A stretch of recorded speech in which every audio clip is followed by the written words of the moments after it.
Hey guys, you're watching Turn It Up WA. I'm Antonio Crew and this is Nikita Dixon. Yes, and this is your live and local music video show. Now today we're going to be catching up with The Corner and they're doing a live performance for us in studio, and we're also going to check out Shamim's new music video, Strawberry. But for now, we're going to go catch Russian winners right at the Kiss My Wanny CD launch. Check this out.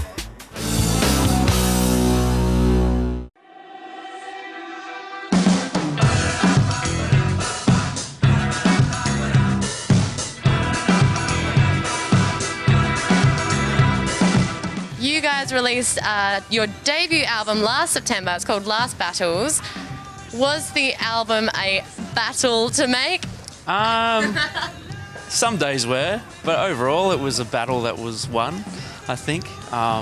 You know, all albums are challenging, but that's part of the fun, and I think we're really happy with the results.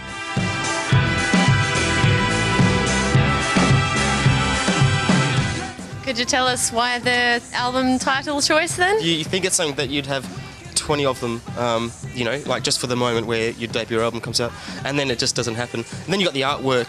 The artwork came really quickly, but because that was, to be honest, really nice artwork that the bass player Rob found.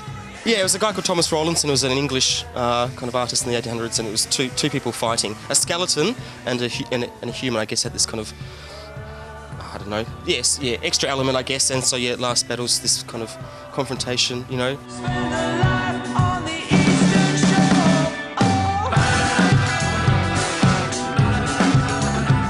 So, what kind of themes do you touch on in the album then? Oh God, it's hard, isn't it? Love, death. Oh yeah, we had a song about the first man executed by the electric chair. So that was just based on some random reading. We like a film director called Paul Verhoeven, who directed RoboCop and Starship Troopers, and so we wrote a song about him.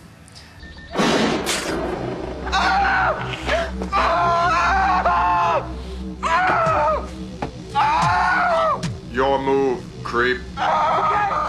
Other than writing about yourself the whole time, you base them on stories or books or films or just incidents that happen to other people as well, so they're not so personal all the time. Just interesting stuff that happens that's, you know, good to sing about.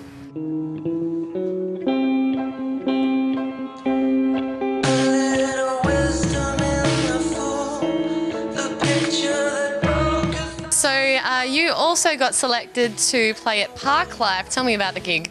Was it awesome? The Parklife gig? Yeah. I was hoping you'd ask me about that. We got to dress up as pirates and play on a pirate ship.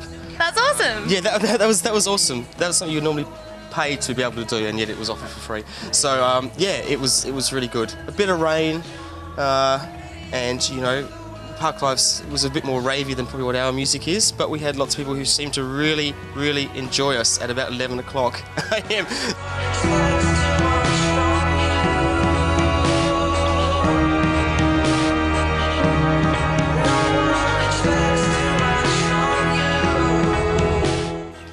On Last Battles by Russian Winters.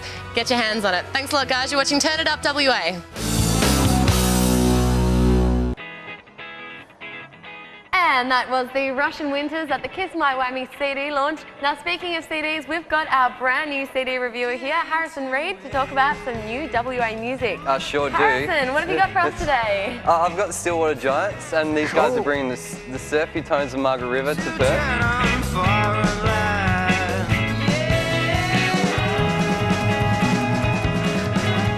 Their debut 6-track EP, Stillwater Giants, self-titled.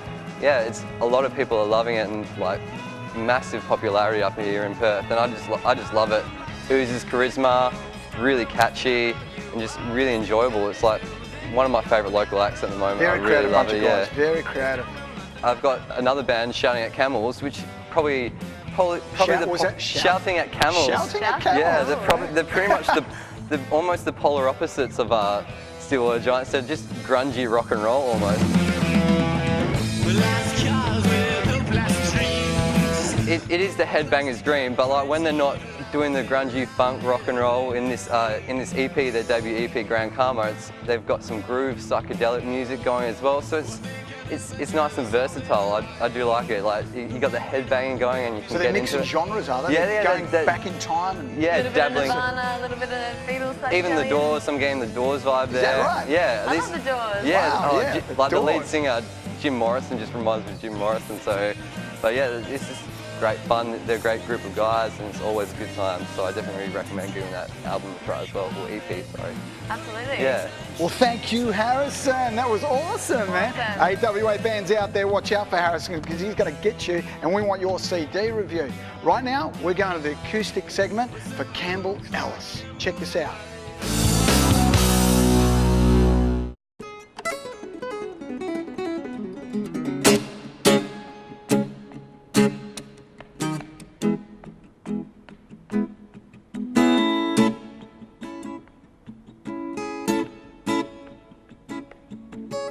I know it's getting bad. It's getting way out of hand.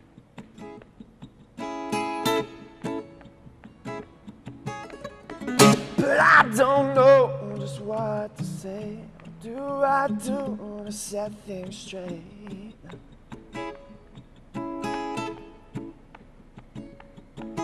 And I know that I'm in trouble. Yeah. I just don't know where to go. Can you help me out? 'Cause I am falling. I am falling. I am falling for you. Oh, so cute.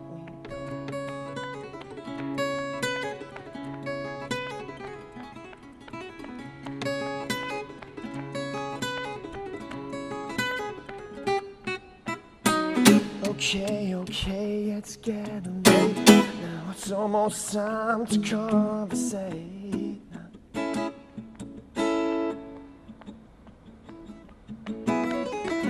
But I don't know just what to say. What do I do? I set things straight.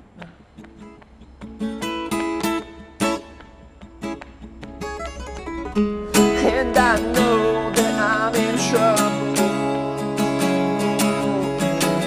I just don't know where to go.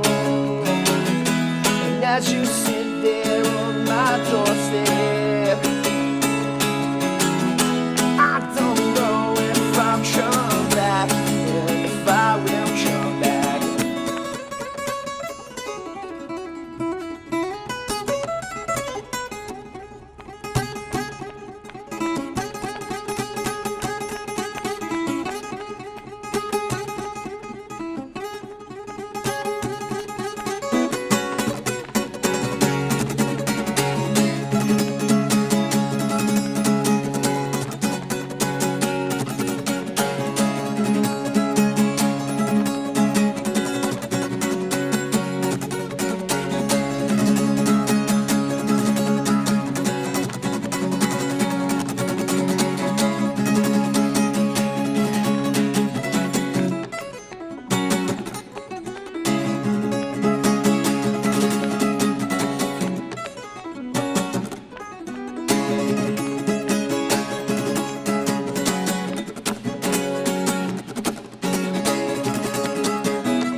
Some groovy tunes from our acoustic segment, Campbell Ellis. Now we've got Rockingham punk rock outfit, The Corner, here with us in studio.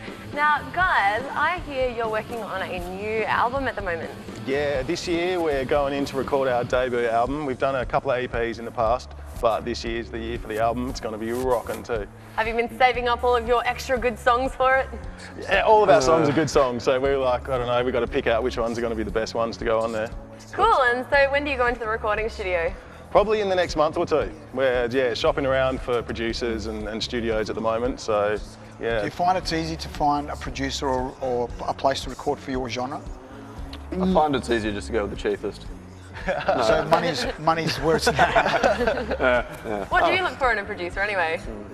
Someone that we can get along with, and obviously they've got to have great ears and they're committed.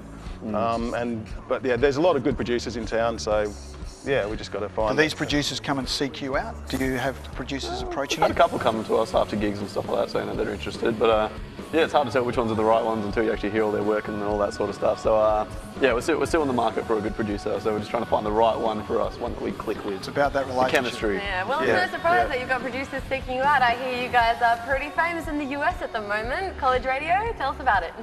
I'll let you take this one. You can have this Yeah, one. well, no, we were approached by a record label in California, 272 Records, and they wanted to include one of our tracks on a compilation there, and we just developed a really good relationship with them, and I think we're about 6 compilations down with them now, all separate compilations, so that's cool. Wow, and then a different record label in Sweden as well picked us up and put out one of our songs over there, so things are going really well. It's good fun. So how does it feel to have that overseas exposure?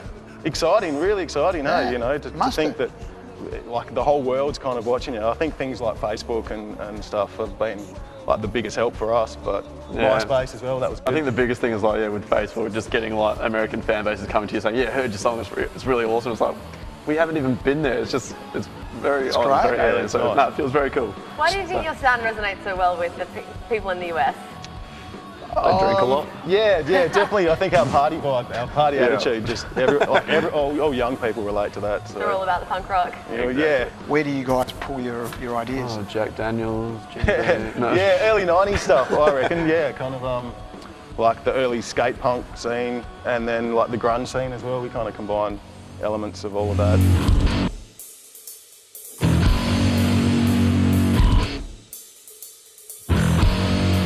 There's some that are just very hardcore grunge, and then there's some that just have that white poppy bluesy with a bit of rock distortion aspect to it. So, no, a lot of the songs are very versatile. So I think that's one of our strong fronts. You don't really get bored because we just go in a totally different direction. People are just like, what? Jason, Mark, thank you so much for that, guys. We're right after the ad break. We're going to catch a song from you guys from last night.